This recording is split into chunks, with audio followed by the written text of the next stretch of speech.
Queen's Lead podcast. I'm your host, Amy Singleton, and as a child of the 80s, I'd love to say Queens rule, but they don't. Queens lead. Being a queen means you are worthy to be a leader of people. The guests on our show do exactly that. They are leading the way in their businesses, families, and communities. They're taking their rightful place in the spotlight, leading and inspiring the developing queens in all of us. Welcome to the Queen's Lead podcast. Welcome, everybody, to another episode of the Queen's Lead podcast. Today, I'm honored to be joined by Angel and Tina. They are with My Tiny Sprouts. Welcome, ladies. Hi, nice to meet us. you. Thank you for having us. Absolutely.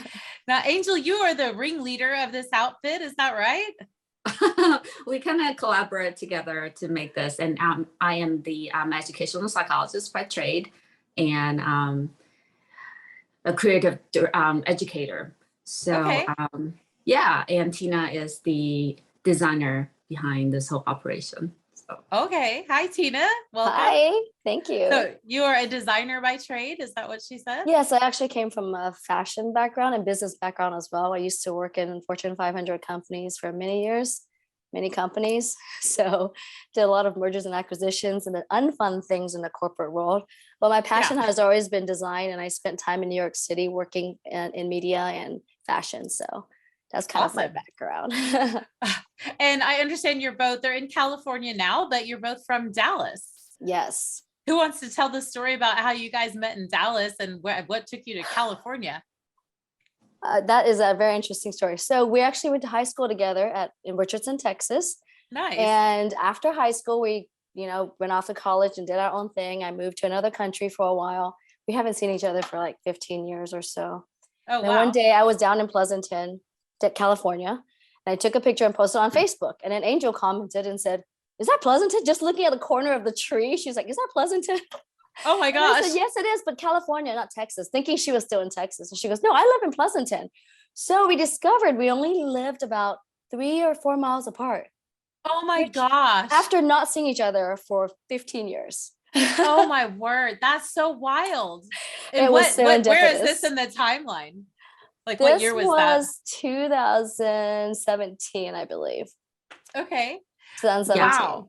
So we're you were mothers neighbors by then. We're mothers but already. So yeah. And how old were your kids? At that time? Yeah. Or how old are they now? Well, they're now 16, almost 15, and 8. And Tina has 2 boys. And I didn't even have my second one when we ran into each other again. So when we started working on the company, it was before the second son. So I only had 1, and now I have 2, a 10 and a 5. Wow. Yeah. So we heard a little bit about my youngest was a baby. So oh my gosh. So this has been quite a reunion, I guess. So Tina, you told us a little bit about like barely grazed on what you had done kind of in corporate and design world. Angel, what have you been doing during that after high school to then point? Yeah, so I worked in the research realm and educator realm, and working in the research realm. It really, what struck me most was that there was like a disconnect between the academia and what's actually being implemented in the real world by the real teacher that's hands-on, working with the kids, working with the family. So, and that wasn't really magnified until I became a parent. And, being in this educator realm so long, like I know what's available to us. And, I obviously use that in my child rearing practices, but obviously that's not so with my friends. And it was just, they were asking me for different advice and things like that. So it was kind of interesting that, so I talked with Tina, so she might have something to say with that. So it's just, it was like, what a shame, that all these great resources is not available to everybody, you know, and a lot of times, like if you have a problem, you have to wait until it becomes such a big problem that you cannot handle it yourself. And then you have to seek out professional help. And by that time, it might take another 5-10 years to fix that problem that, that it could have easily been fixed, in the beginning. So that was where, we kind of put our heads together and then trying to come up with what we have right now. Yeah. So do you guys find that that the knowledge that had been aggregated in academia was being, well, obviously not only are parents not privy to this information, these great tools and resources, but did you find that there was just a huge disparity of which educators were using what tool, and maybe some of them weren't even aware of it or were just underutilizing the resources to them in the classroom? Or is it really just primarily to the parent?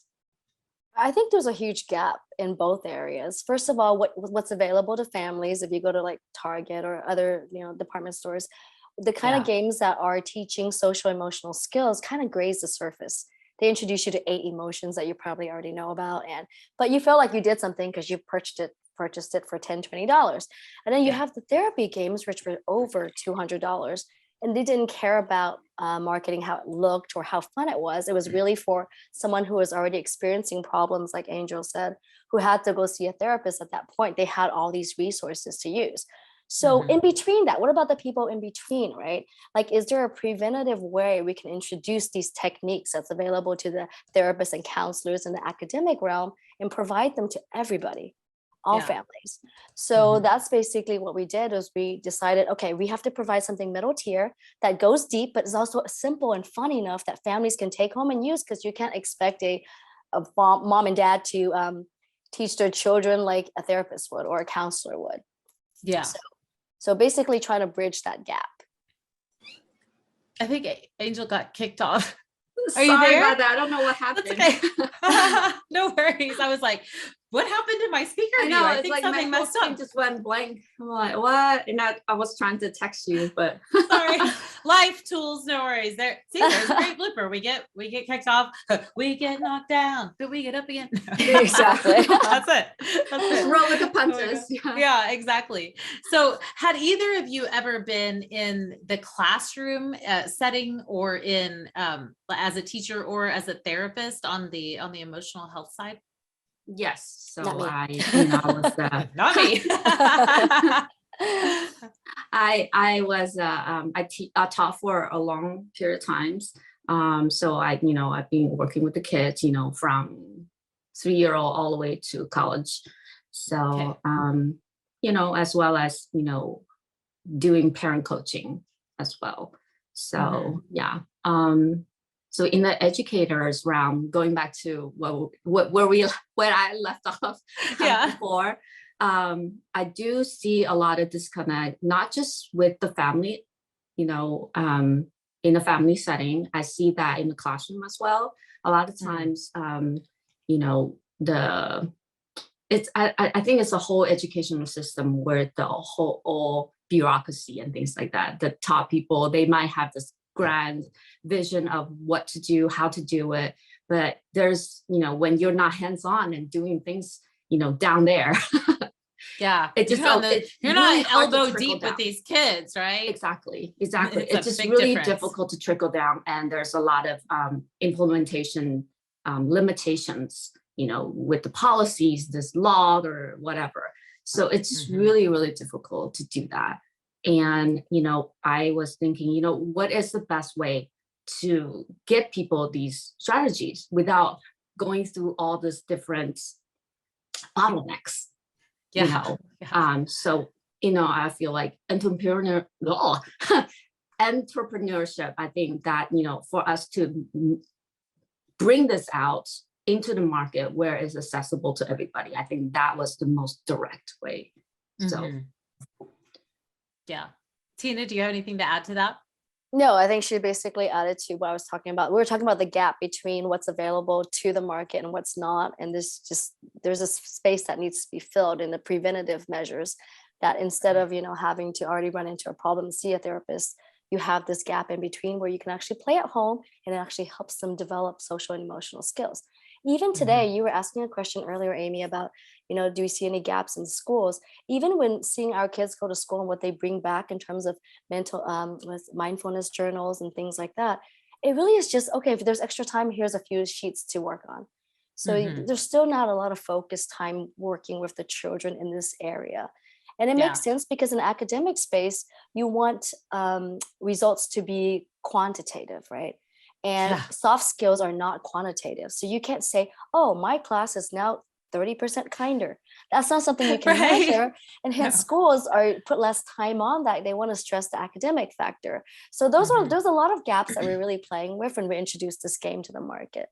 Yeah, for sure. And not only not only that measurability, but like, how can you even get to the accurate measurability of what they're able to achieve academically if they're not in the right headspace emotionally? Exactly. I can only imagine, especially, I mean, at all ages, but at the elementary school level, I mean, you're just trying to keep up with 20 children and keep them safe and you know, still and all the million, make sure they're fed. And maybe, I mean, some of them are worried about not having a parent at home or major issues that are so far beyond learning how to read or do arithmetic that their mind can't even be on those topics. And as a teacher, I can't imagine the overwhelm, because it seems to me, at least since my exit from school and all my children having gone through school now and on the last one, bless God, at age 14, the counselors are there as jugglers. They juggle schedules. They're just trying to be like a facilitator. And it just doesn't seem like there's a lot of mental or mental health awareness or anything, unless, like you said, Tina, you already have a problem. And then you're that kid that's going to the therapy group or you're going to the counselor, and everybody knows it's not some approachable game, which, you know, is a completely different conversation now. Exactly. Exactly. I feel like it extends beyond the school years as well. You know, it's about, I would definitely feel that here in the Silicon Valley, you know, like when you go into the real world workspace, you know, it's even more so to actually tap into that emotional component. You know, you can be so technically savvy, you know, in whatever area that you're in, but if you're not able to play well with others, you cannot talk to others, you cannot communicate with others, you know, it really, you know, stunt your career. Oh, you know, yeah, absolutely. You know, so we do see that a lot here as well. So tell us, I'm so glad you started talking about the communication piece, because it's huge, right? Like if we can't communicate our needs or our feelings or our ideas or anything, we really can't function with anyone, much less school or work or otherwise. So talk a little bit about the product. Tell us about like the first product and what you guys have now, and how that's evolved and helped people. I'm so curious to know what ages that this can be started at and what it's still effective to, and all of the things about it now. Which I can start, and Angel, you can add to the second part. Well, we saw the problem, right? The problem was what we talked about, the gap. And also we did a lot of research at the beginning of this, looking at the drop in empathy. They actually did an empathy study from 1979 all the way till today. And then it actually raised slightly in the 1990s. So, you know, in the 90s, everybody got a little more empathetic, but then it dropped by 45% by 2009. And it actually, it matches with the curve of people using smartphones and looking down on their phones, and you're being exposed to more things. But then it dropped another 15% just during the pandemic alone. And this is self-assessment. This is asking questions like, if you see this, do you feel empathy? No, I don't care. You know, like, and also 23% of the people that they surveyed don't even think empathy is important anymore. So that's important, right? So this is the environment that we're going through. So with that, we were like, okay, what if we created a book, and we started there, growing a subscription box, maybe create toolkits. And with just the two of us, and we have kids, there's 5 kids between us. That cake was too big to bite into. So yeah, right. So we basically said, okay, how about play therapy? Because in play, I mean, there's so many, it's powerful techniques just in play therapy alone, being able to have children play and learn while doing it. So we said, okay, what if we create it into a game? And then we had 2 decisions to make. Do we want to make it an app, or do we want to make it an actual game? And I can show you the research on that, but basically just sitting there and playing a board game has its own benefits within, you know, bonding in the family and everything. Yeah. And we don't want to compete with another app where kids basically are on the tablet by themselves and, you know, trying to learn empathy. That's kind of, not very kind of the effective. that's anti-branded content. Yeah, exactly. Yeah, So that's right. when we started building a game. And then, we had so many versions, maybe 20 something. And we started off, okay, what can we play with? What are the characters? What is the main, concept behind it? But the main thing is it had to be cooperative, because we can't have kids win at the expense of someone else losing, because that's also contradicting to what we're trying to teach. So we basically from there started designing a superhero theme, made it cooperative. And then, I mean, Angel, you can jump in with all the iterations with the manufacturer. Once you get it right, then you got to find someone to translate it right? Exactly. That's a hard place to be.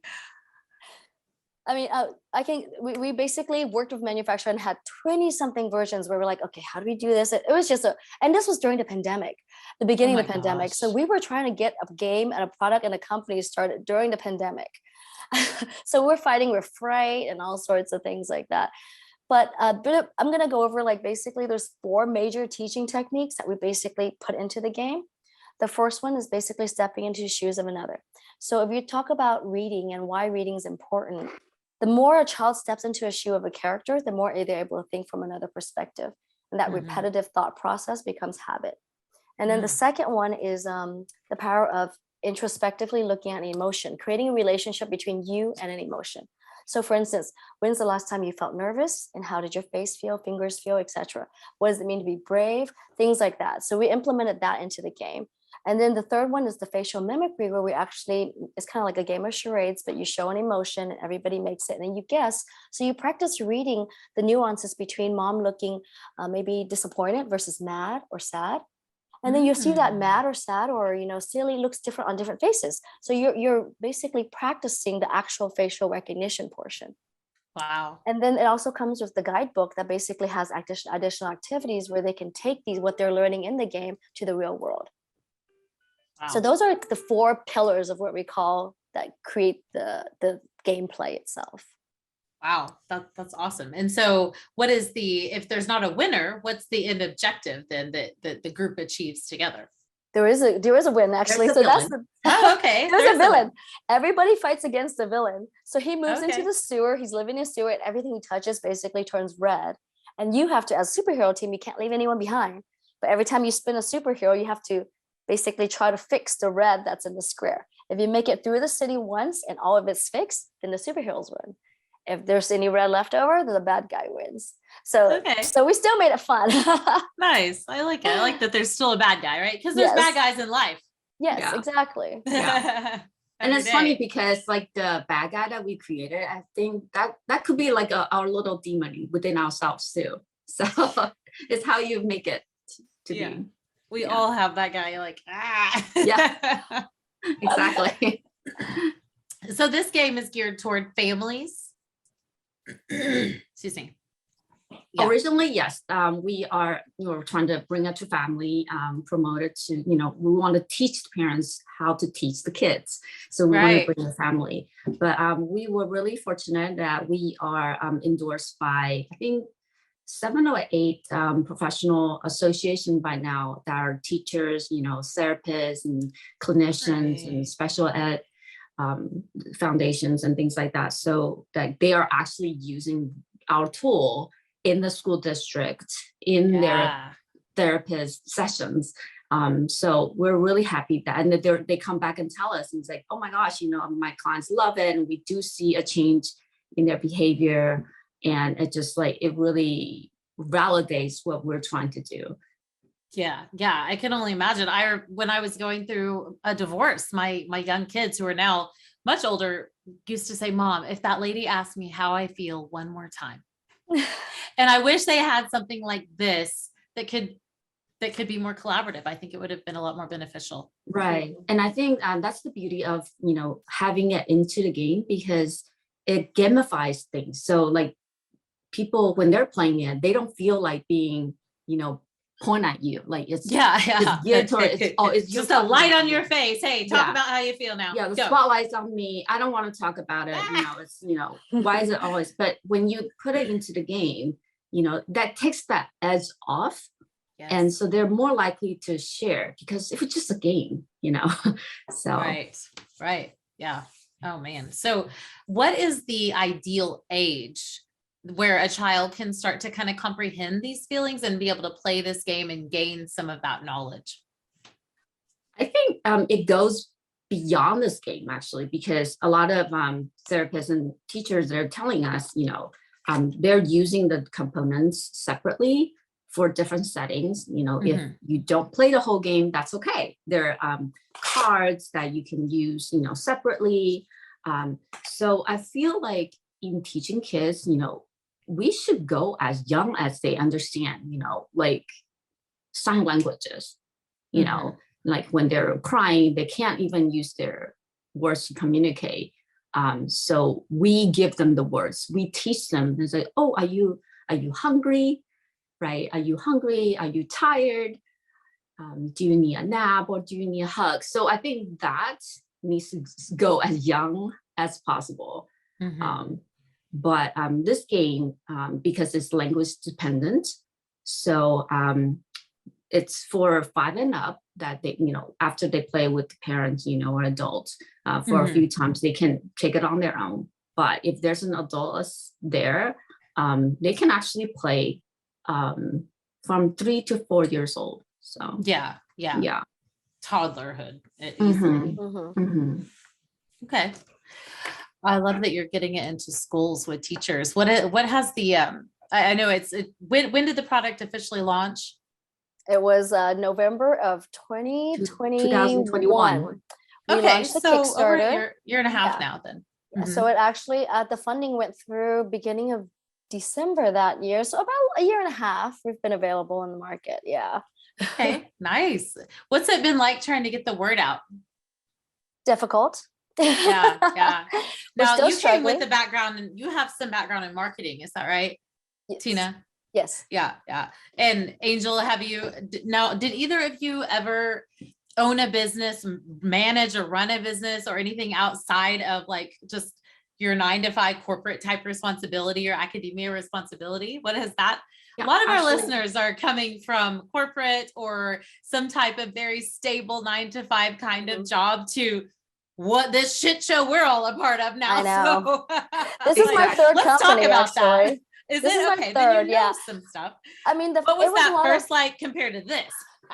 Well, you learn along the way, really, but there's always new things to learn, because all 3 of the companies I started were doing different things. The first one was an online magazine. The second one was a baby boy clothes company. And then this now. So everything's different, but you take a little bit from each of that, right? Yes, the first time was okay. And also because I worked in media, I know I used to receive all the PR messages from all the companies trying to launch.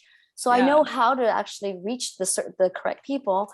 And then you learn a little bit of that. And then you go into, writing magazines, online, articles and things like that. How do you get readership? Which is another aspect of it. And then you go into selling and deciding, okay, you have an actual product. Now you have to, sales and returns and all of that fun stuff. And so a little bit is learned, but now also in a new realm, right? We're basically the market openers of a space that there's not that many products in. So now being the first movers, you have an advantage and a disadvantage. So that's what we're struggling with, is we have to, if the market doesn't see that there's an issue, then they're not looking for a solution. The people who see the issue already knows they need a solution. So I think that's our biggest struggle right now, where we're at. Okay. Wow. Angel, what do you say to that?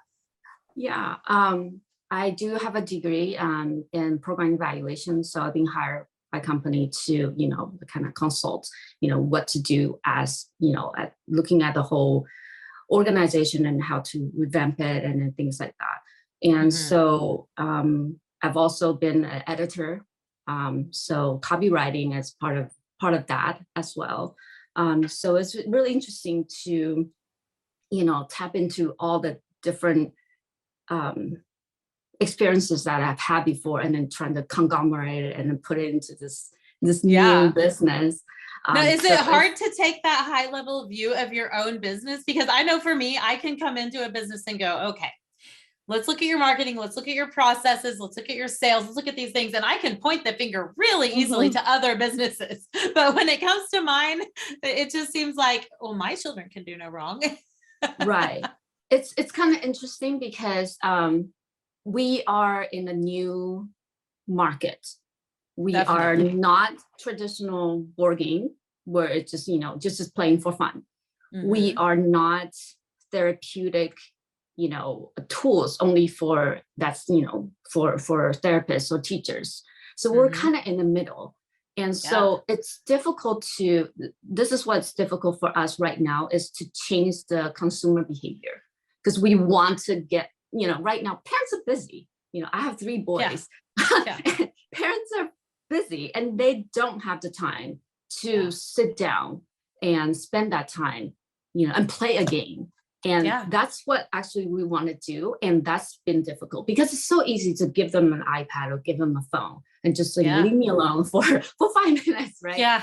Right. So that consumer behavior, it's difficult to change. And I think that we did not anticipate that in the beginning, but Yeah. but this is part of what we're trying to promote as well. Yeah. And I mean, right now we're still in the era, like my kid is almost to the college, age. So like there's a lot of Almost. You're almost there, Angel. You're almost there. You're almost there. But like there's still such a emphasis on academics. You need to get your grades up. You need to, take your AP test and the da da da da da. Everybody's like so stressed about how do you apply to college, but this is just, but that emotional and social components completely being, just not there for them. Yeah. Yeah. And it's really, really sad because in the Bay Area, we see a lot of, before the pandemic, it has been a consistent, a huge problem. We see teenage suicides, Yeah. like basically Yeah. like each year. And it's Mhm. horrifying, Yes. and they don't have that tool to cope with all that stress. Yeah. Right? Absolutely. So I feel like, there is a life beyond college years, right? I mean, For sure. so, Right. yeah. God, I what, hope my college years weren't the best years of my life. exactly. I'm living those right now. I guarantee it in college. Right, exactly. I agree. So I think that is like to teach that to the parents is difficult. Mhm. Yeah, for them to see Yeah. that. Well, guess what? There's, if they know how to handle whatever life throws at them, they're gonna be okay. Right. If you Yeah. have that positivity mindset, you're gonna be That's right. okay, no That's matter right. what you do. Yeah. So Yeah. that's what we want to transmit to all the parents out there. I love that. And I think we do have to catch them. I mean, yes, there's hope for our teenagers and those older kids, junior high, high school, college age kids, but we have to start earlier. We have to teach our children to communicate with each other. I had a guest on a few weeks ago who wrote a book called PR Parenting, and she had a very similar background. Well, not necessarily, but lots of background in politics and heavy communication, and started her children so young. Like for the tooth fairy, they would have to write a letter talking about their experience and what they expected back, and it was just so genius to me that I love that I'm continuing to hear from women like you that are going, look, there's a problem. We have to create a solution for this problem. Our kids can't communicate. And I hear people, no offense, I know damn sure they don't listen to my podcast. So like folks like my parents or older people saying things like, oh, these kids can't even talk to someone these days. They won't even look up from the register when you're at Wendy's or wherever you're at. Exactly. Yeah. You raised them. You raised us. You spoke for us. We don't know how to talk or communicate, or we were told, shh, you're being too loud. Only the adults talk, or whatever it was that people were told as kids. Like, well, here we are now. And now our 20-year-olds can't talk to somebody. Right. Be about seen and not be heard. Right. That's right. That's right. Exactly. Yeah. So, and I think that's what's so fantastic about our product, because, we're teaching them the vocabulary, our emotions, it's like 28 different emotions included in our package. And it's not just happy, mad, or sad anymore. It was amazing because like for my kid, he'll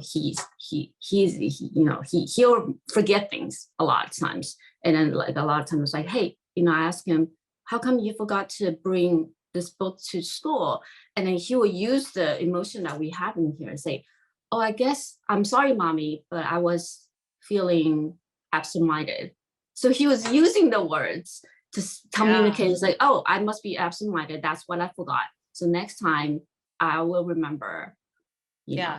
Being able to name that thing is everything. Right. I mean, just even if you think about even our communication in marriage, what is a man's default emotion? It's anger so many times, but 9 times out of 10, I've found with my partner, it comes from a place of fear and not knowing how to communicate that fear, whatever we're fearing, it just comes out as anger and as frustration or whatever. And if we can name that thing, then we can always take a step, the other direction. I'm curious to know what else is on those cards. Oh, this is so much. Like, we actually put in several that's not emotion. It's like thoughtful, helpful. So it's just trying to get in, being, more empathetic. We have worry, lonely, jealous, unkind, bored, disgusted, excited. So it's like a whole slew of things that, just to make them be aware that there's just more nuance than just happy about that. Exactly. And for them to explore that, for them to tap into, what it is, they're able to verbalize it. And so like when you say that, and then when a parent like see a child's being, like all like in the tantrum mode, when a parent is able to say, hey, are you feeling frustrated because we can't go to the store right now? For a parent to verbalize that to the child hears it, and that completely just melts down and just like, oh, mommy got what I'm feeling, so I don't need to like fight with her to show how unhappy I am, right? She understands what I'm saying, so okay, let's see what else she has in the store. So that immediately just put the water onto that fire. And that's what's so powerful about this. I love that. When they can calm down for just a split second, understand that they're heard, then they can make a choice. Right. Instead of reacting.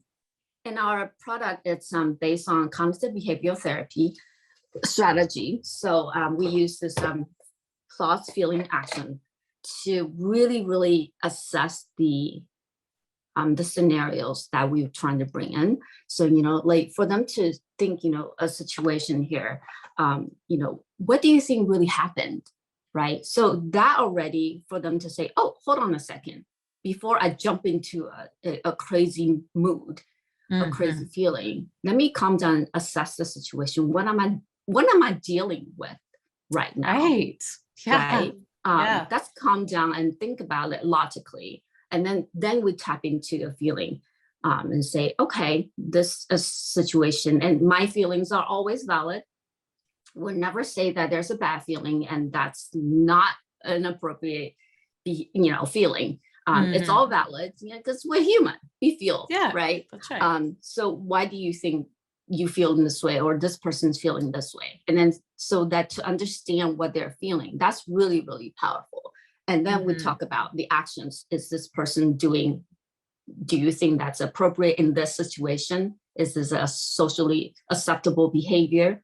What would you do if you were in that situation? So like all this is training them to problem solve a situation and then to communicate and then to make the right decisions and to make right choices in their life. Yeah. So imagine if adults could do that. Imagine if we could actually look at a situation and say, okay, there's the way I feel about this situation. Then there's the way this other person feels. And then there's something in the middle that's probably more closer to the truth. And then respond to that instead of react. I think we're going to have a whole lot less jerks in traffic thanks to you guys one of these days. Exactly. Yeah. We've had so many counselors and therapists tell us the same thing. Like, do you have a version of this for adults? Adults, right? I know. I need to take this to networking meetings. We need to talk about what is appropriate, what is not appropriate. Oh my gosh. Yeah. People are asking for a workspace one and then another one for marriage, how to deal with in-laws and how to talk to girls. your I mean, that's just a matter of switching out a few words and going with the same good material. That's good content, no matter who it's targeted to. Exactly. Exactly. So I have two questions and we're already running out of time. I can't believe it. Two questions. Three really. Price point, number one. Number two, how long does it actually take to play typically a full round of the game? Are we talking Monopoly 6 hours? Are we talking, trouble? Or because that'll maybe start even more fights. And then who is the target? I hear you saying families, but who's like the target demographic? Are we trying to get it into schools? Are we just really trying to get it into homes, churches? So how much, how long, and who? How much? $79.99 Okay. plus shipping. And then the how long? It starts at 30 minutes. So an average game, a family of 4, about 30 minutes to an hour, depending on how long you want to talk. Okay, so an hour max. And then your third question was who? What's the target market? Yeah. It's families and schools and councils. Unfortunately, it's all of them, because everywhere where we can inject where a child would sit there and listen and have time, that's where we want to go. We did start off targeting just families because we wanted them to have that tool. So currently it's being able to be used in all 3 of those environments: therapists, counselors, and families. Okay. Awesome. I love that. And what's the best way for someone to learn more, buy one, gift? Maybe if that parent doesn't have the time, 30 minutes to an hour, that's sad to say we don't have that time. But if we don't, maybe we could gift that to our kids' teacher. We could gift that to our kids' classroom or to our kids' therapist or counselor or the school in general, or to the library. Exactly. It's available on our website. So, and it's, mytinysprouts.com. Okay. Yeah. mytinysprouts.com. mytinysprouts.com. Wow. Well, that is, man, you guys are awesome. Where, you guys have socials? People can follow you there as well to learn more about the product and kind of where it's at, where it's going, what it's doing. Yep. All the socials at mytinysprouts. You'll find us. They've made it easy for you guys. Yes. Anything else either one of you guys would like to say? I'll let you wrap it up, Angel. Well, we're here for families, so this is what we really believe. And, emotional well-being and needs to be learned and strengthened, just like a muscle is. And, character traits such as kindness, perseverance, integrity, positive, growth mindset, and social skills, those are the essential building blocks to a healthy, well-rounded childhood development and adulthood success. So we hope that what we're bringing, can, instill a little of that to the families. So we want to change that one game at a time. So. It's needed. It's definitely needed. And I'm here for the work version. I'm here for the marriage version. I love this. Everyone needs to communicate better. I can't wait to watch and follow you guys as reiterate this business and change lives and change families and relationships. It's beautiful. Thank you both for being my guests and for being queens who lead. Thank you so much for the opportunity, Amy. You guys are Thank you for having us. Welcome.